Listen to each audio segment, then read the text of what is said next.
Welcome to about world YouTube channel. আজকের ভিডিওতে কক্সবাজার সম্পর্কে বিস্তারিত জানব।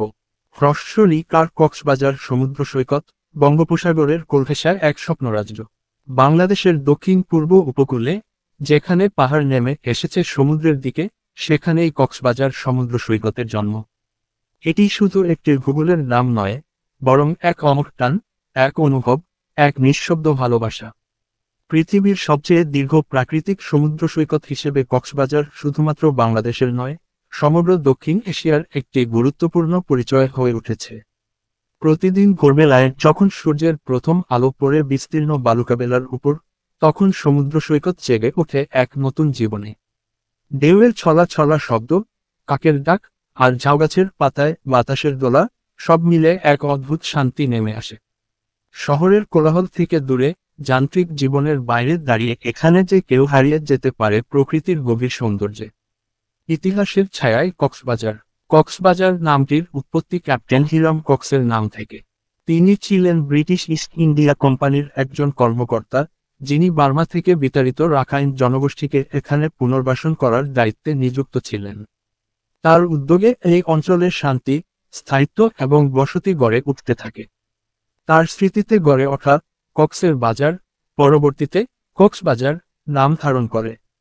সময়ের সাথে সাথে এটি শুধু একটি প্রশাসনিক অঞ্চল নয়, হয়ে ওঠে বাংলাদেশের সবচেয়ে জনপ্রিয় ও দর্শনীয় পর্যটন কেন্দ্র।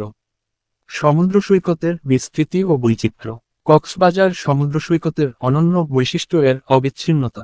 এই বালুকাবেলা শুরু হয় কক্সবাজার শহরের লাবণী পয়েন্ট থেকে এবং বিস্তৃত হয়েছে হিমছড়ি, ইনানি, মারিশবুনিয়া, দরিয়ানগর, সাইকুয়া পর্যন্ত এবং শেষে মিলেছে টেকনাফের শাহপরীর দ্বীপের ধারে।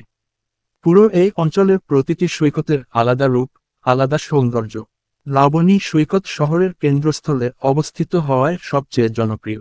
প্রতিদিন হাজার হাজার পর্যটক এখানে ভিড় করেন।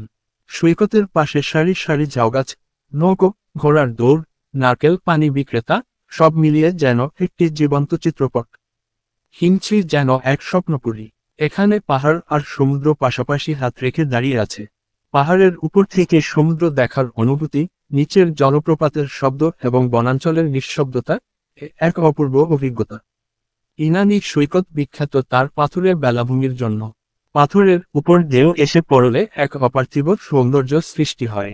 ইনানি তুলনামূলকভাবে নিরিবিলি, যারা প্রকৃতির নিঃসঙ্গতা উপভোগ করতে চান, তাদের জন্য এটি একটি আদর্শ স্থান। টেকনাফ উপকূল শান্ত, নির্জন এবং তুলনামূলকভাবে কোলাহলমুক্ত।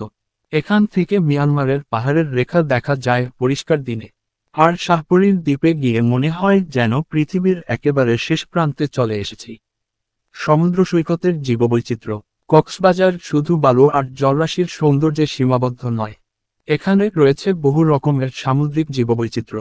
জোয়ারের সময় দেখা মেলে নানা রকমের ঝিনুক, কাঁকড়া, হাঙ্গরের দাঁত, সামুদ্রিক শামুক। আবার কিছু স্থানে ডলফিনও দেখা যায়, যা সাগরের জীবন্ত প্রাণতত্ত্বকে আরও আকর্ষণীয় করে তোলে। সৈকতের উপর চড়ুই পাখি, জাল টেনে আনা জেলেরা, ঢেউয়ে নৃত্যরত জেলেপাড়ার বাচ্চারা, এসব দৃশ্য এক অদ্ভুত মানবিক দৃশ্যপট তৈরি করে। স্থানীয় জীবন ও সংস্কৃতি। কক্সবাজারের মানুষ মূলত পর্যটন ও সামুদ্রিক পেশার সঙ্গে যুক্ত। এখানকার মাছ ধরা, শুটকি উৎপাদন, হস্তশিল্প, কাঠের কারুকাজ, ঝিনুক দিয়ে গয়না তৈরি, সবকিছু এখানকার সংস্কৃতির অংশ। স্থানীয় হোটেল রেস্টুরেন্টে পরিবেশিত তাজা সামুদ্রিক মাছ, কোরাল, রুইটা, রূপচাঁদা, কাঁকড়া, এসব খাবার পর্যটকদের কাছে বড় আকর্ষণ। রামু উপজেলার বৌদ্ধ মন্দিরগুলো এই অঞ্চলের ধর্মীয় বৈচিত্র্য তুলে ধরে। বিশাল বুদ্ধমূর্তি, প্রাচীন পাণ্ডুলিপি, আর রাখাইন সংস্কৃতির চিহ্ন এখানকার ইতিহাসকে আরও সমৃদ্ধ করে। পর্যটন শিল্প ও অবকাঠামো।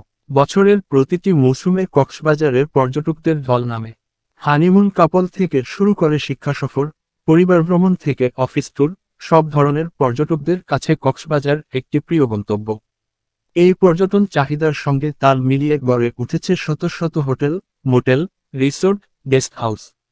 ব্যস্ত মৌসুমে এই হোটেলগুলো বুকিং পেতে অনেক আগেই প্রস্তুতি নিতে হয়। সরকার ও বেসরকারি উদ্যোগে নির্মিত হচ্ছে মেরিন ড্রাইভ রোড, কক্সবাজার। আন্তর্জাতিক বিমানবন্দর, রেললাইন সহ নানা আধুনিক অবকাঠামো যা এই অঞ্চলকে আন্তর্জাতিক পর্যটন মানচিত্রে গুরুত্বপূর্ণ করে তুলছে। পরিবেশগত সংকট ও চ্যালেঞ্জ। তবে এই উন্নয়নের পাশাপাশি দেখা দিয়েছে পরিবেশগত নানা সংকট। অতিরিক্ত পর্যটন চাপ, প্লাস্টিক বর্জ্য, ঝাউগাছ নিধন, পাহাড় কাটা, জলদূষণ এসব কারণে সৈকতের প্রাকৃতিক ভারসাম্য হুমকির মুখে পড়েছে। বিশেষ করে পলিথিন, প্লাস্টিক বোতল, খালি খাবারের প্যাকেট সৈকতের প্রাকৃতিক সৌন্দর্যকে ধ্বংস করছে। এই বিপর্যয় মোকাবেলায় পর্যটকদের সচেতনতা, পরিবেশবান্ধব পর্যটন নীতি এবং স্থানীয় কর্তৃপক্ষের কঠোর পদক্ষেপ প্রয়োজন। কক্সবাজার, যে সৌন্দর্য ফিরে ফিরে আসে। একবার যারা কক্সবাজার গেছেন তাদের হৃদয়ে এক অদ্ভুত টান তৈরি হয়। সমুদ্রের গর্জন, ঢেউয়ের ছন্দ, সূর্যাস্তের আভা, মানুষের হাসিমুখ এসব মিলিয়ে কক্সবাজার একটি অনুভূতির নাম হয়ে ওঠে। এটি শুধু ভ্রমণের জায়গা নয়, জীবনের ক্লান্তি ভোলার একটি স্থান। ধন্যবাদ সময় নিয়ে ভিডিওটি দেখার জন্য। লাইক, কমেন্ট, সাবস্ক্রাইব করতে ভুলবেন না। এই সৈকতের বুকে বসে যদি কেউ চোখ বন্ধ করে শুধুই বাতাসের শব্দ শোনেন, তাহলে হয়তো বুঝবেন প্রকৃতি কতটা আপন, কতটা নীরব, অথচ কতটা গভীরভাবে কথা বলে।